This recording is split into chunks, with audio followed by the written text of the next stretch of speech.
Gua menjadi mulia karena Quran. Malam menjadi mulia karena Quran. Kertas menjadi mulia karena Quran. Tembok yang lain biasa saja. Tapi kalau tembok ini tidak ada yang berani menyentuhnya tanpa wudu, tak ada yang berani menginjaknya, tak ada yang berani melangkahinya. Tembok menjadi mulia karena Quran.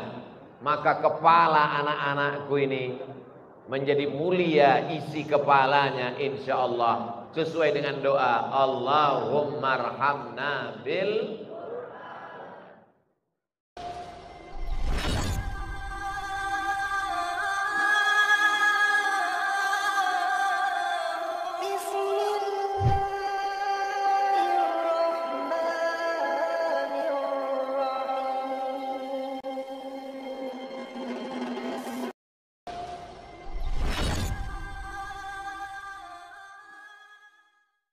Bismillahirrahmanirrahim. Assalamualaikum warahmatullahi wabarakatuh.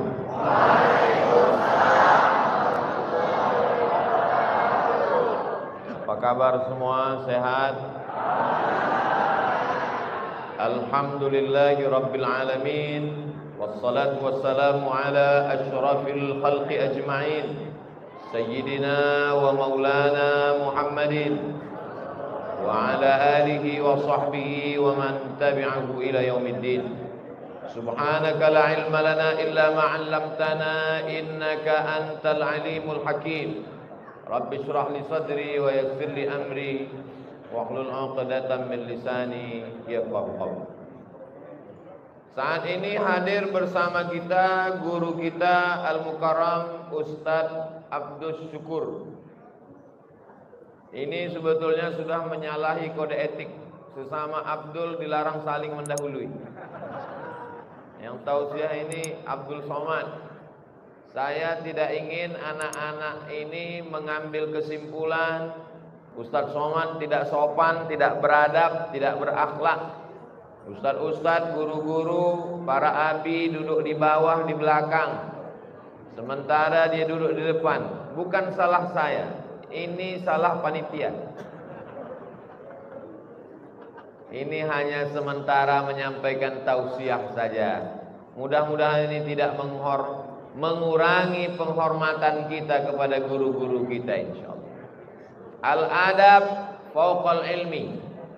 Kalau sekedar ilmu, maka ada yang lebih hebat hafalannya. Siapa itu? Google.com.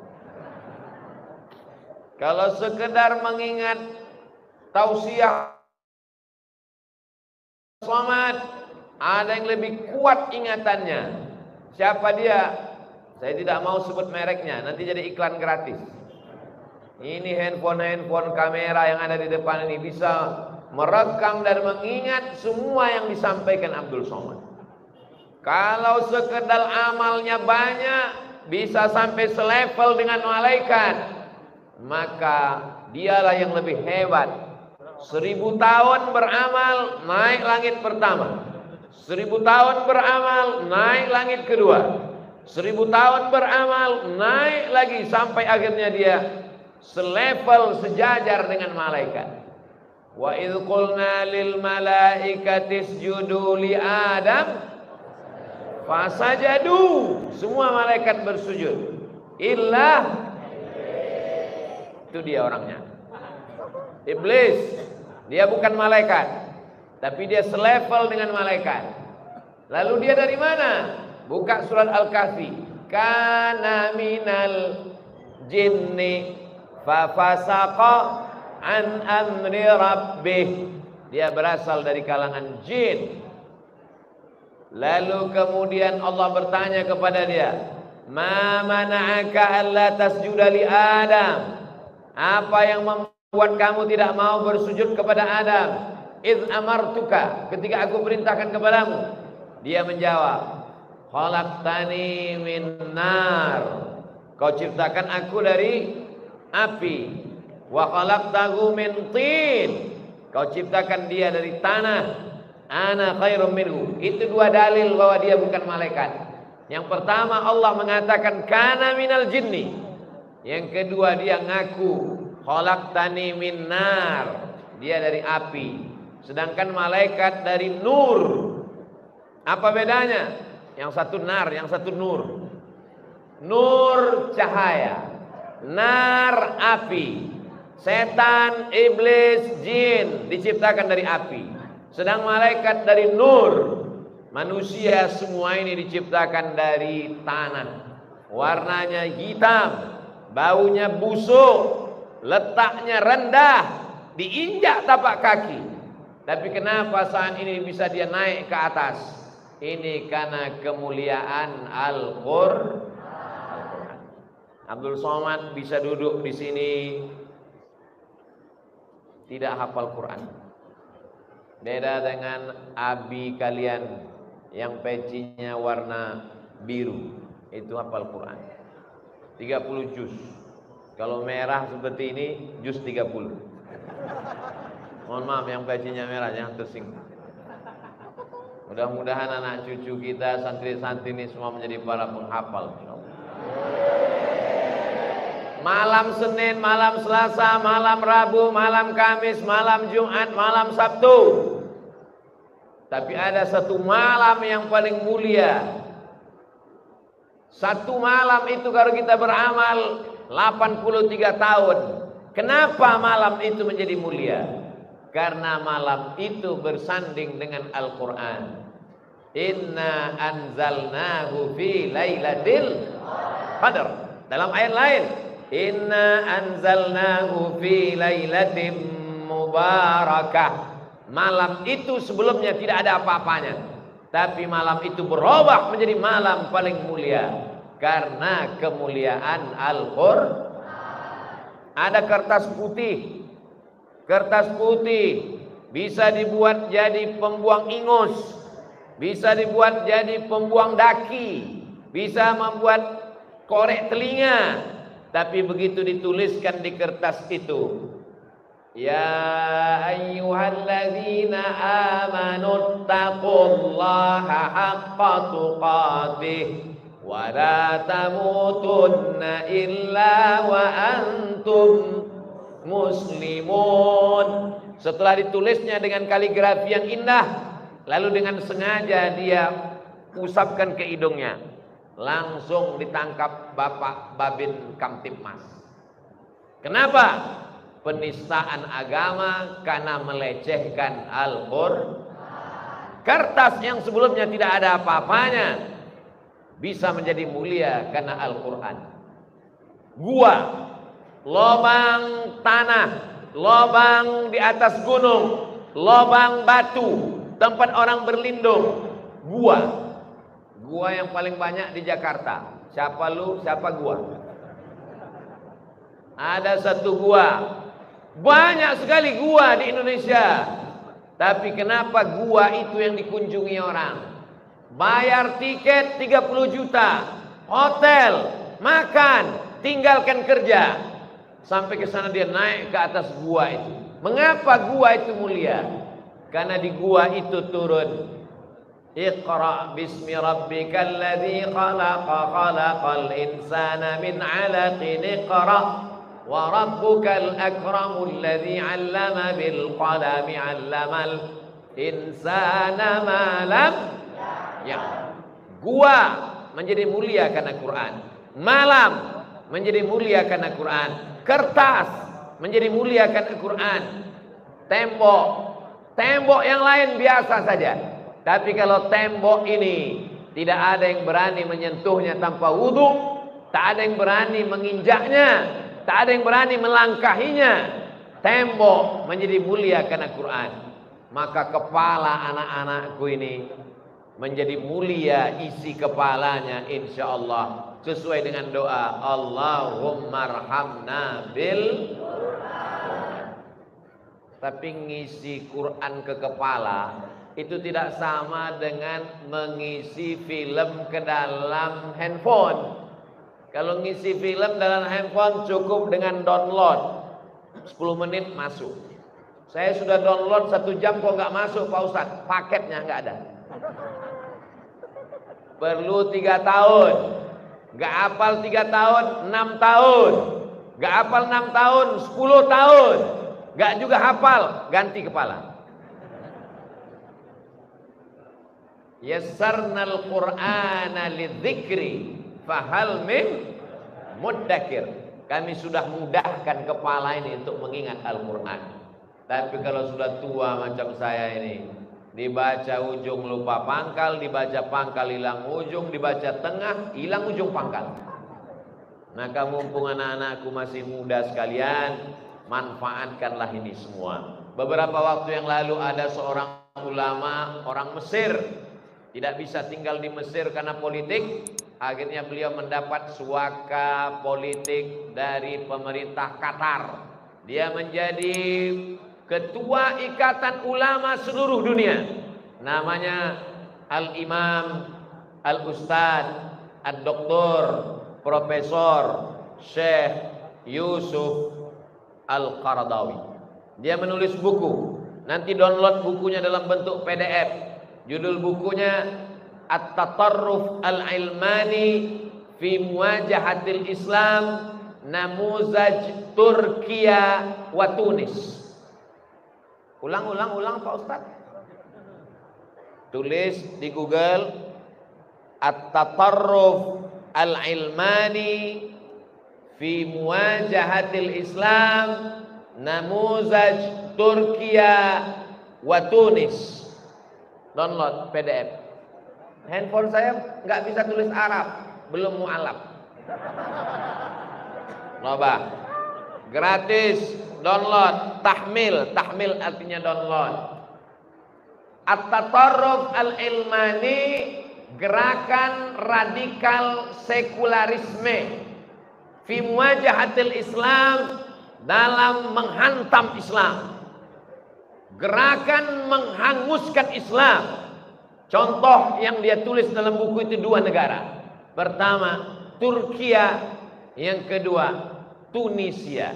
Bagaimana gerakan radikal sekularisme? Pertama, masjid ditutup, masjid dijadikan museum. Yang kedua, tidak boleh pakai bahasa Arab. Azan pun tidak boleh pakai bahasa Arab. Bayangkan kalau sampai azan di Jakarta pakai bahasa Betawi. Allah gede banget. Ceramah tabligh akbar, bubarkan. Kalau ada ustadz yang berani, tangkap. Gerakan politik, hancurkan. Ketika itu Sultan Abdul Hamid memimpin, jatuhkan. Ketika umat Islam lemah, disitulah Palestina direbut oleh Israel. Sebelumnya mereka bawa 1 koper uang emas menghadap Sultan Abdul Hamid di Istanbul. Sultan Abdul Hamid, berikan tanah Palestina ke kami, kata orang Yahudi. Ini uang emas. Apa kata Sultan Abdul Hamid? Yang direbut dengan tetes darah syuhada tidak akan kujual dengan emas. Yahudi sakit hati, marah mereka. Akhirnya ditumbangkan Sultan Abdul Hamid, dihancurkan Islam. Lalu peristiwa itu terjadi kapan? Peristiwa itu terjadi tahun 1924. Sekarang tahun 2022. Tahun depan 2023. Tahun depan 2024. 2024 bukan sekedar pilkada dan pileg. 2024 adalah 100 tahun penghancuran Islam. Tapi apa yang terjadi di Turki setelah 100 tahun? Kurang 2 tahun. Sekarang 2022. 2 tahun lagi 100 tahun. 1 abad lamanya. Apakah Islam hilang? Apakah masjid tutup? Apakah anak muda sekuler? Apakah Islam hancur? Masya Allah, tabarakallah. Saya sedang berada di pesantren tahfiz Quran As-Saifur Rahim Sulaimaniyah. Allahu Akbar. Dia tidak membawa senjata, dia tidak membawa partai, dia tidak membawa apapun. Yang dia bawa hanya Quran saja. Dia ajarkan muridnya baca Quran. Setelah bagus baca Quran, tahsin ngapal Quran. Setelah itu diajarkannya baca kitab. Akidahnya Ahlussunnah wal Jamaah, fikihnya bermazhab. Dan uniknya, dia tidak hanya sekedar bertasawuf, tapi dia bertarekat. Tarekatnya adalah Naqsyabandiyah.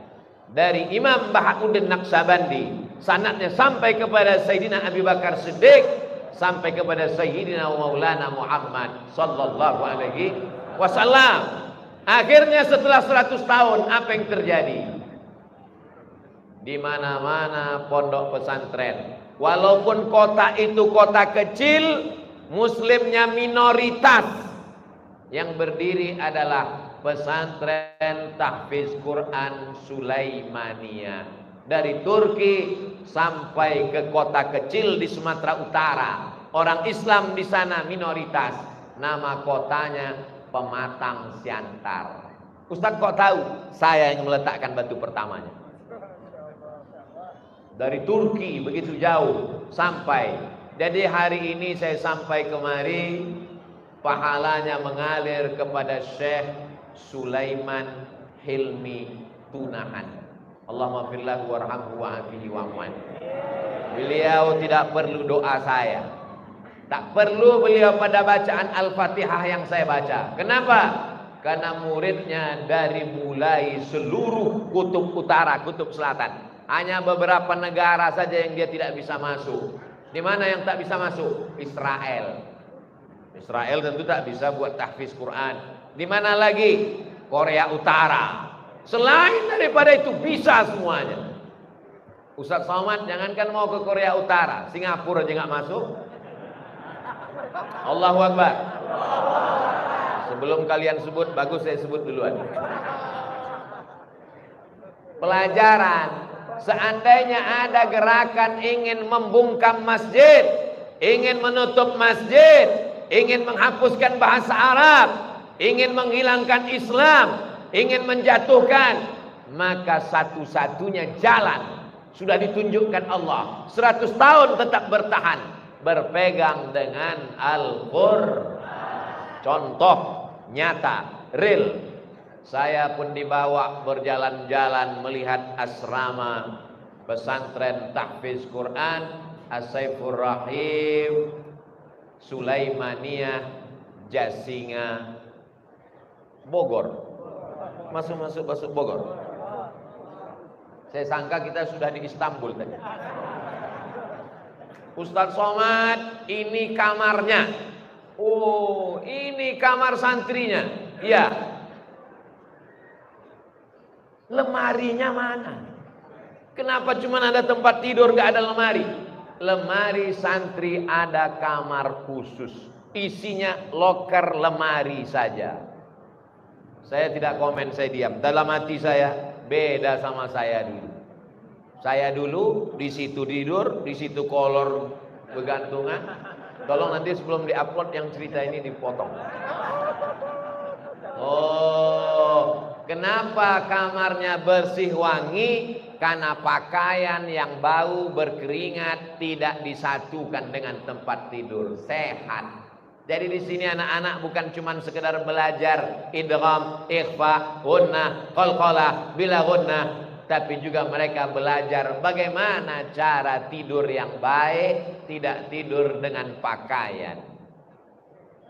Lalu kemudian di mana makanannya? Makanan cemilan, gak mungkin mereka gak ada makanan ringan. Ada ruangan khusus.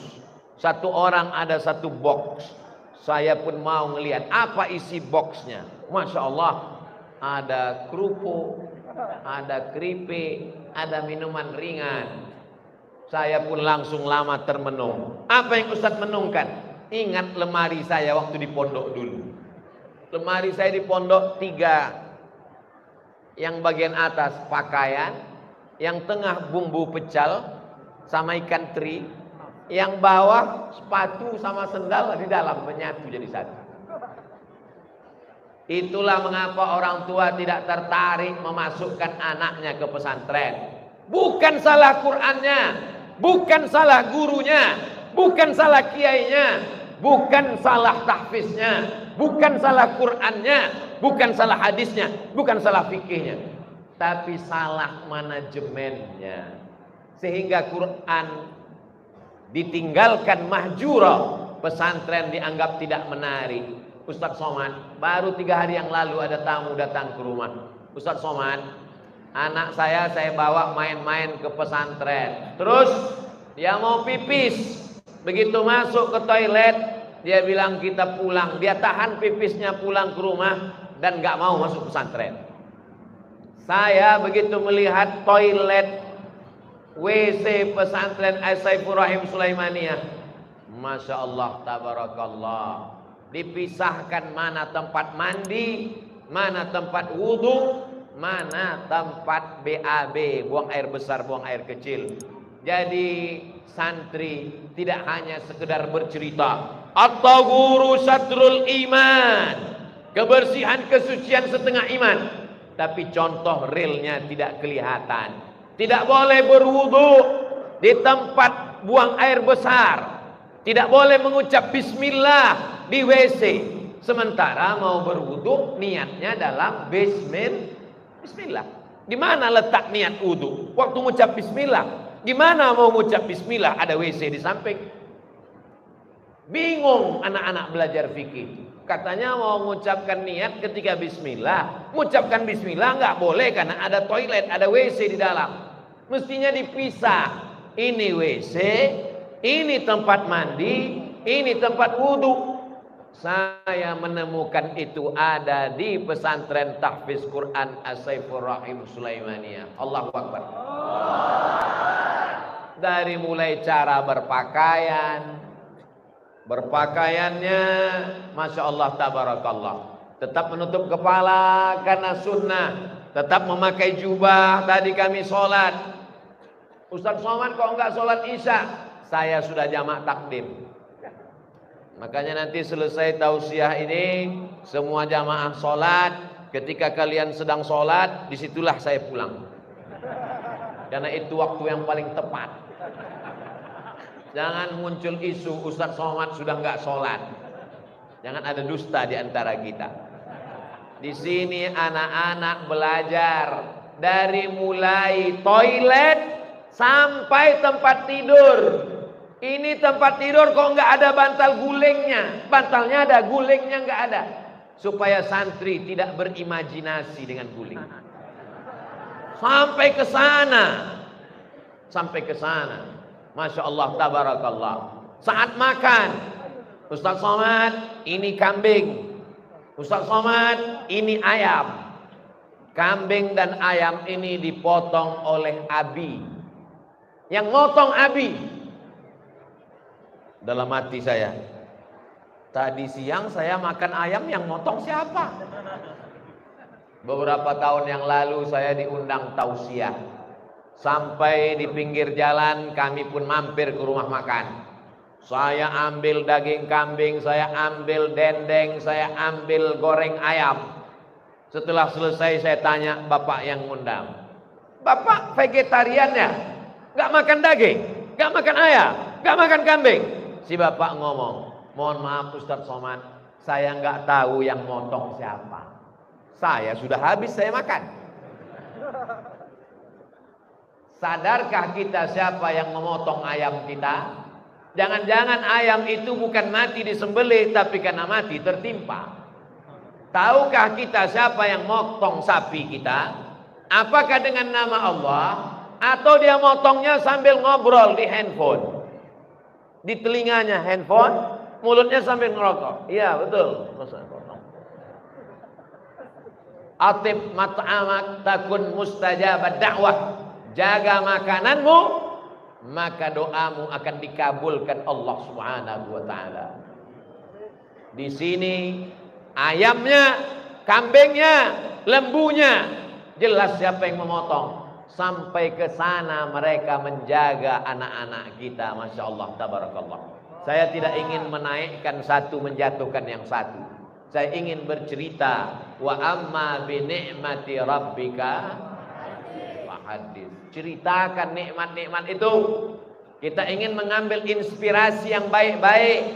Khudh ma safa, da' ma kadar. Ambil yang jernih, buang yang keruh. Bapak-bapak, ibu-ibu yang duitnya banyak, bisnisnya banyak, meninggal dunia, rumah yang besar dibagi kepada ahli waris, mobil yang mewah diambil dialer karena baru bayar DP, belum bayar angsuran. Almarhum Bapak Ade Saifur Rahim orangnya cerdas. Orang cerdas bukan yang IP-nya 4, orang yang cerdas bukan yang IQ-nya tinggi. Siapa orang cerdas? Al-Qayyis, orang yang cerdas. Mandana nafsahu, dia tekan hawa nafsunya. Wa amila lima ba'dal maut, dan dia beramal apa yang akan saya bawa setelah saya mati menghadap Allah Subhanahu wa taala. 47 tahun umurnya, dia pun menghadap Allah Subhanahu wa taala. Tadi waktu kami nanya, berapa umur almarhum waktu meninggal? 47, berarti saya 2 tahun lagi. Umur saya sekarang 45. Walaupun jamaah tetap ngotot bahwa saya 25, enggak apa-apa. 47 tahun umurnya meninggal. Masjid terbangun, gedung asrama, laki-laki, ada perempuan, tapi tidak satu lokasi untuk menjaga mata, menjaga telinga, menjaga hati dan pikiran anak-anak penghafal Quran. Saya baca jadwal mulai jam 4 subuh sampai jam 9 malam. Baca Quran, murajaah, ngapal Quran, tapi tetap tidak ketinggalan komputer, tetap tidak ketinggalan pelajaran-pelajaran penting zaman modern. Jangan bayangkan anak penghafal Quran kumuh, lusuh, bau, kotor. Begitu kita sampai melihat, agak berbisik kita tanya, ini direktur dari perusahaan mana? Ini adalah santri-santri, pakai dasi, pakai jas, ganteng-ganteng. Saya tangka orang dari Istanbul, Islamabad, Pakistan, dari luar negeri, ternyata dari Jasinga. Allahu Akbar. Ibu-ibu yang ada di bawah, saya tahu kalian sedang melihat layar di bawah.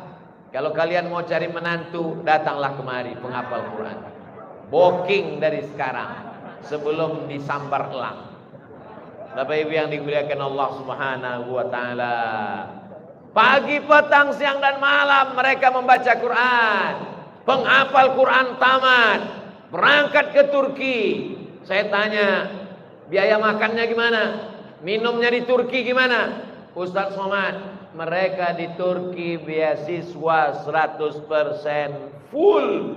Dalam hati saya, kenapa aku lahir terlalu cepat? Coba kalau lahirnya agak belakangan, kan enak zaman sekarang bisa belajar di sini. Tapi insya Allah, walaupun kita tidak bisa, anak-anak kita ke depan insya Allah. Amin.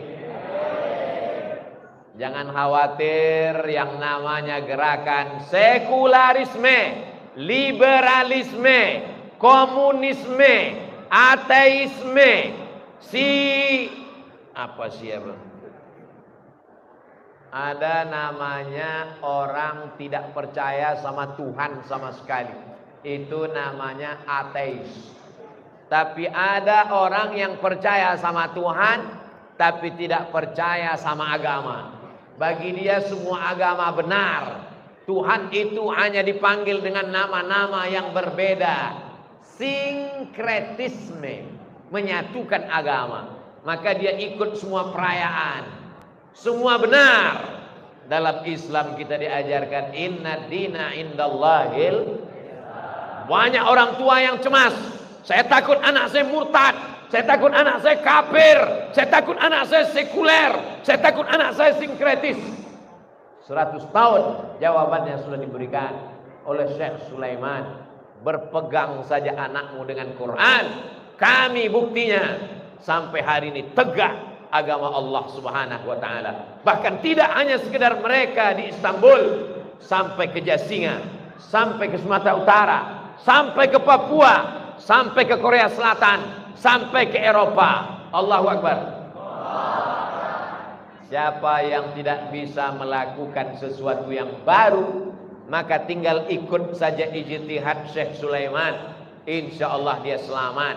Wahai bapak ibu, kalau kamu tidak penghafal Quran, kamu bukan kiai, kamu bukan ulama, cerdas, bangun pesantren tahfiz Quran, sediakan masjid asrama, sediakan dapur, toilet, kamar mandi, maka meninggal dunia mengalir pahalanya sampai hari kiamat insyaallah. Saya sudah melihat dengan mata kepala saya sendiri. Saya sudah masuk ke toiletnya untuk berwudu, saya sudah masuk ke tempat wudu, saya sudah masuk ke tempat toilet, saya sudah masuk ke kamar.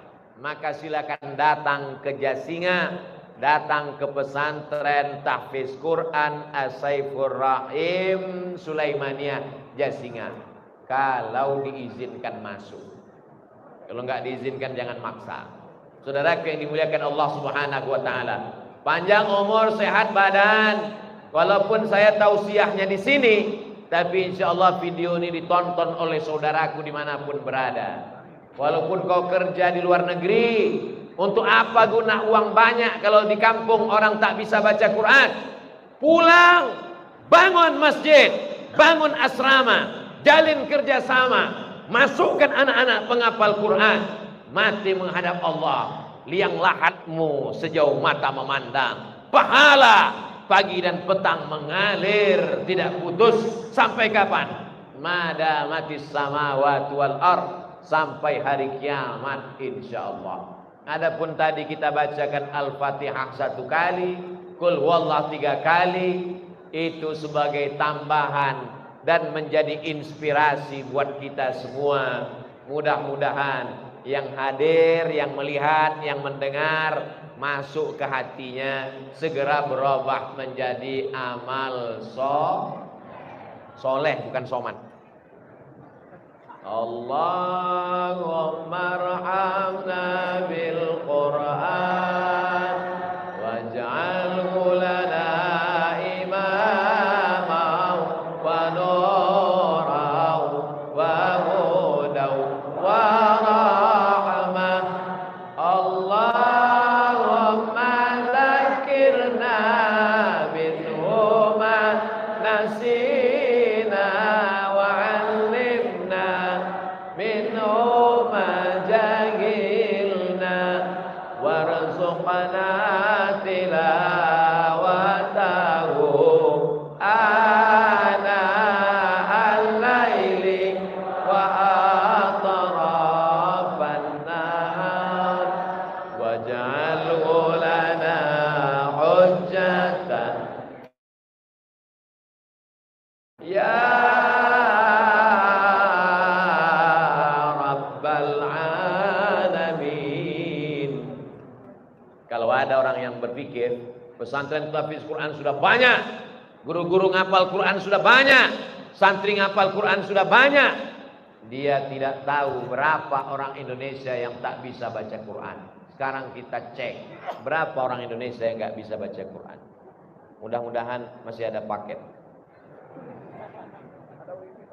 Ada wifi ya? Buta huruf Al-Quran, gitu cara nulisnya. Kalau mau tahu berapa orang nggak bisa baca Quran. Sensus Badan Pusat Statistik, buta huruf Al-Quran 53%. Jadi kalau ada 100 orang Indonesia ngumpul dan semuanya muslim, saudara kita yang non muslim tidak masuk. Ada 100 orang, berarti ada 53 orang nggak bisa baca Quran. Itulah kalau yasinan nggak keluar suara, murut aja kalau. Kalau disuruh suaranya agak kuat dikit, coba kuatkan suaranya. Ya Asin. Loh, kok ente baca ya Asin? Ini tulisannya rupanya baca Latin. Alat zina. Kok alat zina? Rupanya alladzina. Salah siapa? Siapa yang mau kita salahkan? Kalau ada orang sakit terbujur kaku di rumah sakit, yang satu nyalakan kepalanya kena panas, yang satu nyalakan badannya nggak istirahat, yang satu nyalakan mulutnya nggak minum air, dehidrasi kurang cairan, yang satu nyalakan kakinya terlalu banyak jalan. Akhirnya orang yang jenguk itu mengatakan, kamu sakit gara-gara ini, kamu sakit. Yang sakit bertambah sakit, error, mati, meninggal makan. Terlalu banyak yang menyalahkan. Kalau mati lampu, lalu kemudian dicari mesin, diesel, dihidupkan, nggak hidup, semua menyalahkan. Kenapa nggak dites dulu? Kenapa nggak dibeli minyak? Kenapa nggak diservis? Tidak ada yang menyalakan lampu untuk mengusir kegelapan. 53 orang. Kalau kita ada 100 orang, 53 orang tidak bisa baca Quran. Kalau kita ada 1000 orang, 530 orang tidak bisa baca Quran. Kalau kita ada 1.000.000 orang, 530.000 orang tidak bisa baca Quran. Maka setiap desa mestinya ada sekolah tahfiz Quran, insyaallah. Amin. Anak-anakku sekalian, kalian tamat dari As-Saifur Rahim Sulaimaniyah. Silakan kalian jadi polisi, silakan jadi tentara, silakan jadi pengacara, silakan jadi anggota dewan, silakan jadi bupati, tapi kalian tetap punya pesantren tahfiz Quran. Setuju? Ini yang dapat menyelesaikan masalah umat. Taraktu fikum amraini, ku tinggalkan pada kamu 2 perkara. In tamassaktum bihima, kalau kamu pegang, lan tadillu abada, kamu tak akan sesat untuk selamanya. Kitabullah, Al-Quran. Fokus saja adik-adik, anak-anakku sekalian di Quran. Dari mulai makharijul hurufnya, waqaf wal ibtida, mulai membacanya, menghafalnya, baca kitab kuningnya, tafsirnya. Saya mau tafsir bil maksur, bersanad sampai ke Rasulullah, disusun oleh Imam Abu Ja'far Ibnu Jarir At-Tabari. Saya mau tafsir bil ra'yi, tapi tidak menyimpang, bukan liberal. Baca tafsir Al-Kabir, ditulis oleh Imam Fakhruddin Ar-Razi. Saya mau tafsir khusus sejarah-sejarah, cerita-cerita, kisah-kisah, tafsir Imam Khazin dan tafsir Imam As-Sa'alabi. Saya mau tafsir yang ilmu pengetahuan, surat An-Nahl lengkap dengan gambar lebahnya, sampai ratu lebahnya, sampai sarang lebahnya. Buka tafsir Al-Jawahir, ditulis oleh Syekh Jawahir Tantawi. Saya mau tafsir dari aspek bahasanya, sastranya. Buka tafsir Al-Kasyaf, ditulis oleh Imam Az-Zamakhsyari. Saya mau tafsir khusus untuk mufradat, kosakatanya. Buka tafsir 2 Jalal, Jalaluddin Al-Mahalli, Jalaluddin As-Suyuti, meninggal tahun 911. 1 Jalal, Jalal, 2 Jalal, Jalalan. Karena dia jadi mudhaf ilaih, tafsir Jalalain. Sama jumlah tafsirnya dengan jumlah ayatnya setelah dihitung seorang ulama di Yaman. Saya mau tafsir isinya fikih, fikih salat, fikih zakat, hadis, ayat-ayat ahkam. Buka tafsir Al-Jami' li Ahkamil Quran, ditulis oleh Imam Al-Qurtubi dari Cordova, Spanyol. Ditulis oleh Imam Abu Bakar Ibnul Arabi, bukan Ibnu Arabi. Ditulis lagi oleh Imam Al-Qiyah Al-Harasi dari kalangan mazhab Syafi'i. Pintu masuknya adalah bahasa Arab. Dan di Sulaimaniyah, Masya Allah, Ustadz, ini anak-anak nanti habis ngapal Quran gimana? Mereka masih ada lagi namanya belajar bahasa Arab, belajar baca kitab, supaya dia tidak hanya sekedar hafal Quran, tapi juga mentadabbur, memaknai, memahami makna Al-Quran. Maka lengkaplah di kepalanya Al-Quran dan sunnah-sunnah Rasulullah Sallallahu Alaihi Wasallam. Untuk apa hafal Quran kalau hatinya enggak zikir? Untuk apa hafal Quran kalau dia tidak ingat Allah? Untuk apa hafal Quran kalau dia tidak berakhlak? Kamu tidak tahu. Mereka tidak hanya sekedar ngapal Quran, mereka belajar akidah, mereka belajar fikih, dan dalam hal tasawuf mereka berzikir mengikut metode Syekh Bahauddin Naqsyabandi. Kebetulan nama nakhoda kapalnya Imam Abdul Qadir Al-Jilani, maka disebut dengan metode kapal Tariqah Al-Qadiriyah. Kebetulan nama nakhodanya Imam Abul Hasan Al-Ash'ari, Imam Abul Hasan As-Shazili, maka disebut dengan Tariqah Shaziliyah. Kebetulan nama nakhodanya Syekh Muhammad Abdul Karim Samman, disebut dengan Tariqah Sammaniyah. Kebetulan nama nakhodanya Syekh Abdullah Asy-Syattari, disebut dengan Tariqat Syattariyah. Kebetulan nama nakhodanya Imam Bahauddin Naqsyabandi, disebut dengan kapal Naqsyabandiyah. Ini hanya perahunya saja. Ada yang naik perahu Naqsyabandiyah, ada yang naik perahu Syattariyah, ada yang naik perahu Sammaniyah, ada yang naik perahu Tijaniyah, ada yang naik perahu Syaziliyah. Semuanya berada di kapal dan semuanya berada di lautan hakikat la ilaha illallah. Dan tujuan akhirnya adalah ilahi anta maksudi waridhaka matlubi. Jadi bagi orang yang tidak paham, kenapa kita mesti ikut Syaziliyah? Kenapa mesti ikut Naqsyabandiyah? Saya ikutnya langsung ke Quran dan Sunnah. Oh gitu ya? Iya. Ente langsung ke Quran? Iya. Baca Quran? Baca. Paham? Enggak. Terus nggak paham Quran, baca terjemah? Baca. Terjemah siapa? Terjemah Departemen Agama. Sama kan, ikut ulama. Mari kita kembali kepada sunnah. Kamu ketemu dengan Nabi? Enggak. Terus belajar sunnah gimana? Ngikut Imam Bukhari. Sama, ikut Imam Bukhari. Dalam hadis, ikut Imam Bukhari. Dalam tafsir, ikut Imam Tabari. Dalam tasawuf, ikut Imam Al-Ghazali. Dalam akidah, ikut Imam Abul Hasan Al-Ash'ari. Kita mengikut Quran dan sunnah, tapi tetap mengikut al-ulama warasatul anbiya. Jadi jangan kaku memahami mengikut Quran dan sunnah. Kalau tidak ikut para ulama, maka kita akan sesat, dhalla, sesat, wa dhalla, dan menyesatkan orang lain. Saya berharap setelah kajian di Sulaimaniyah Jasinga, video saya ini akan ditonton pejabat-pejabat, orang-orang kaya, punya tanah, punya rumah, punya duit banyak.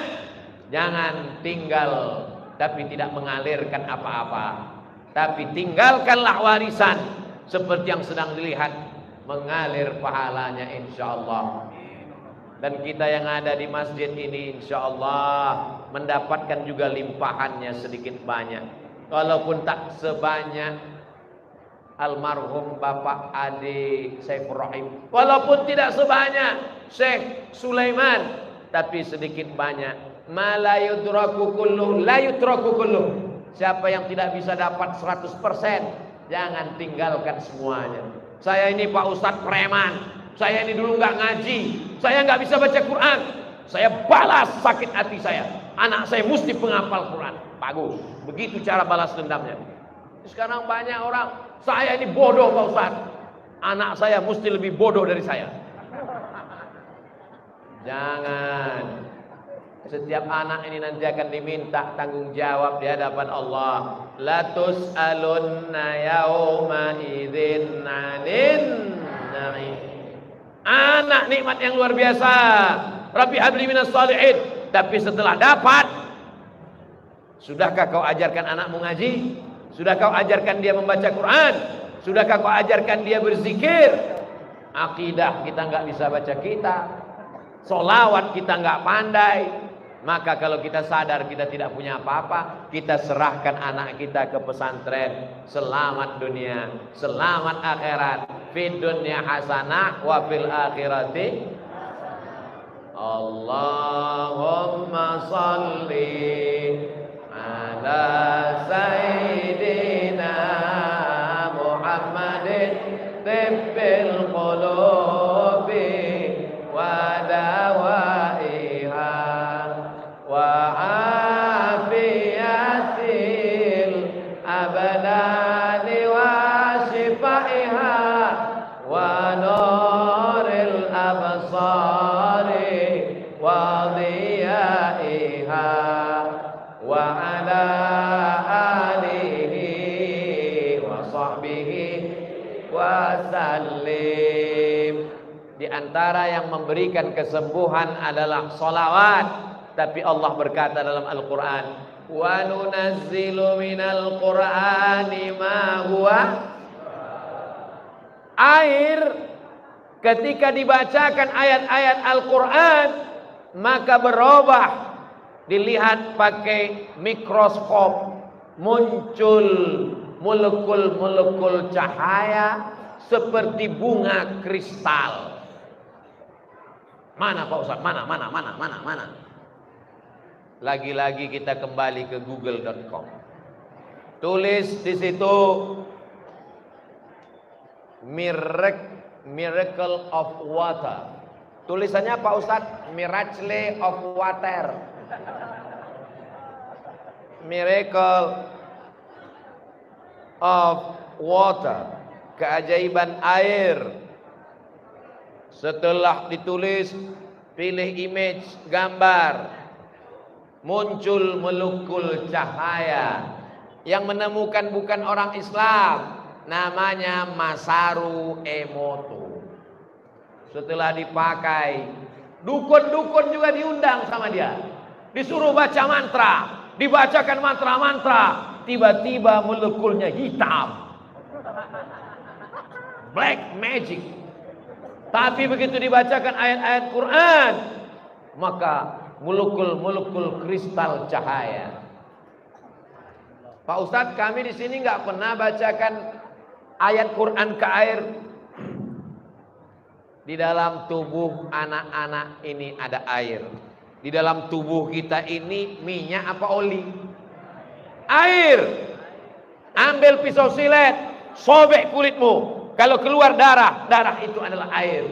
Tapi kalau keluar kabel, berarti kau sudah berubah jadi Robocop.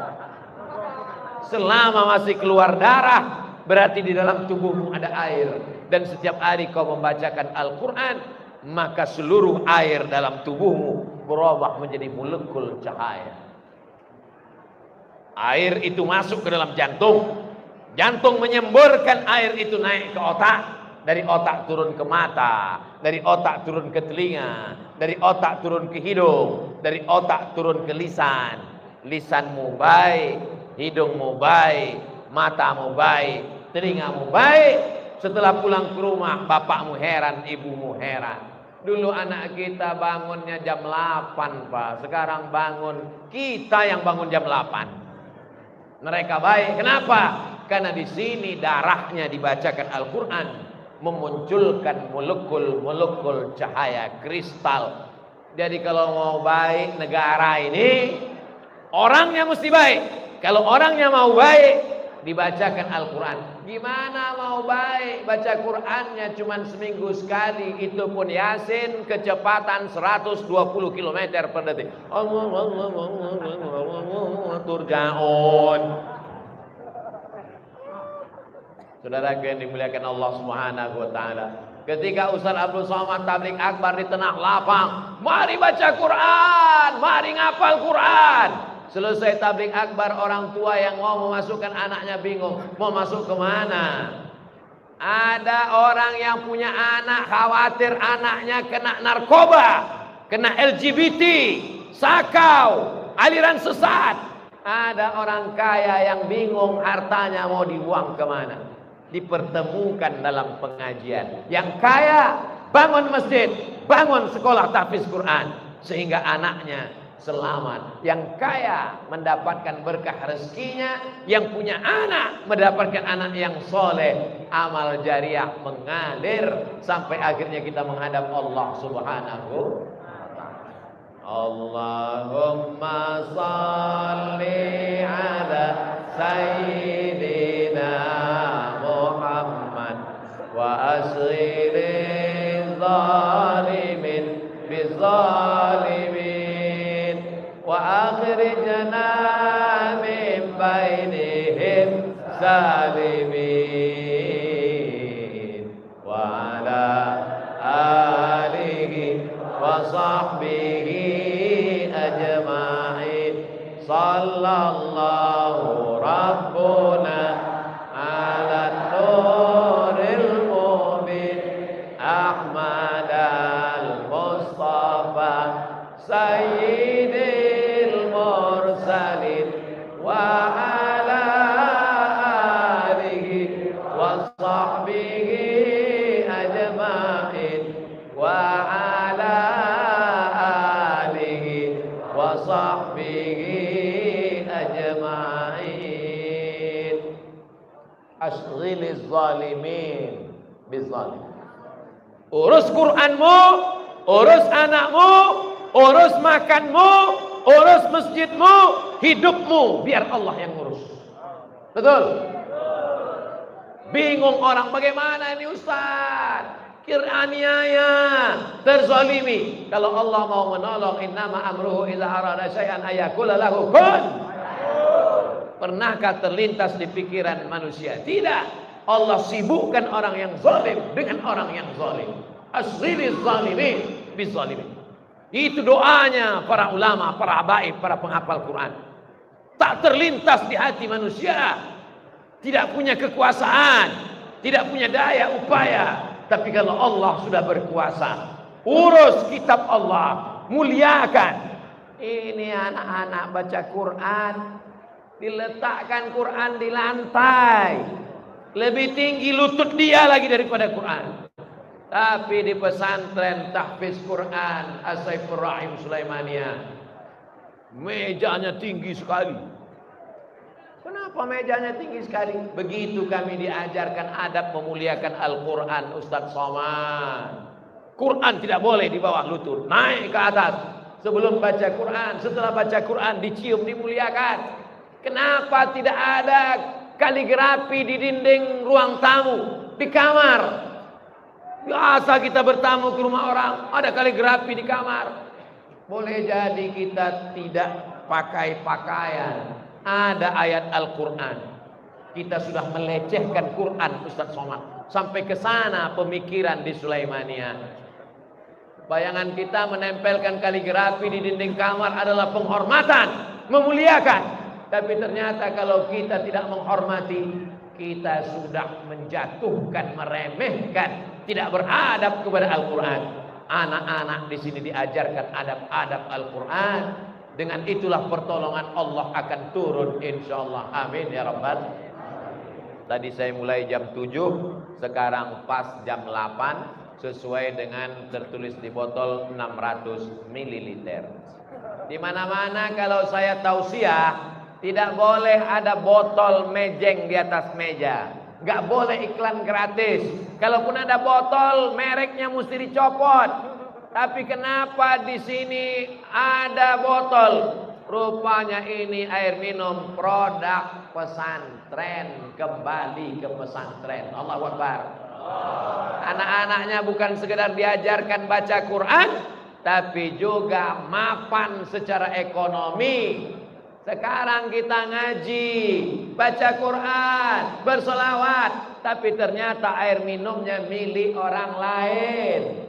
Mengkayakan orang. Belilah air minum yang kira-kira keuntungannya kembali kepada pesantren, kembali kepada umat.